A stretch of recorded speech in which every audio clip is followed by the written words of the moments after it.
আজকে সন্ধেবেলা একটু হেলদি কিছু খেতে ইচ্ছা করছিল, তো দেখলাম মা আগের দিন কিছু ছোলা ভিজিয়ে রেখেছিল। তো সেগুলোকে সেদ্ধ করে ছোলা মাখা করলে কীরকম হয়, তো যেমন ভাবা ঠিক সেরকম কাজ। আর ঘরে দেখলাম শসা, পেঁয়াজ, টমেটো, ধনেপাতা সবই রয়েছে। তাই ছোলাগুলোকে একটুখানি প্রথমে ভালো করে সেদ্ধ করে নিলাম।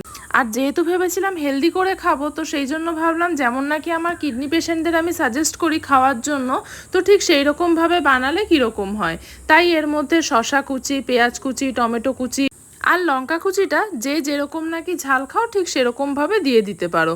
আর সাথে একটু ধনেপাতা কুচিও ছড়িয়ে দিয়েছিলাম।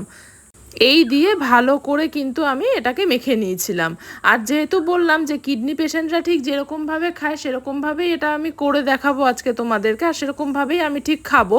তো সেই জন্য ড্রেসিংয়ের জন্য আমি এখানে সল্ট, ব্ল্যাক পেপার আর একটু সামান্য লেবুর রস ব্যবহার করেছিলাম। আর কিন্তু কোনো রকমের কিছু জিনিসই আমি ড্রেসিংয়ের জন্য এখানে ব্যবহার করিনি। তারপরে এগুলোকে দিয়ে ভালো করে কিন্তু আমি মিশিয়ে নিয়েছিলাম জিনিসটাকে। ছোলা যেহেতু ডাল জাতীয় খাবারের মধ্যেই পড়ছে, আর ডাল জাতীয় খাবার মানেই প্রোটিন, তো কিডনি রোগীরা এই ছোলা চাটটা বানানোর আগে এটা অবশ্যই মাথায় রাখবেন যে কতটা পরিমাণ ছোলা বা ডাল জাতীয় খাবার আপনাদের ডায়েট চার্টে মেনশন করা রয়েছে, ঠিক ততটা পরিমাণেরই আপনারা সেই ছোলা চাটটা খেতে পারবেন। আর সপ্তাহে কতদিন মতন খাবেন সেটাও কিন্তু ডায়েটিশিয়ানের থেকে জেনে নেবেন। আমার তো জাস্ট অসাধারণ লেগেছিল। Bye bye.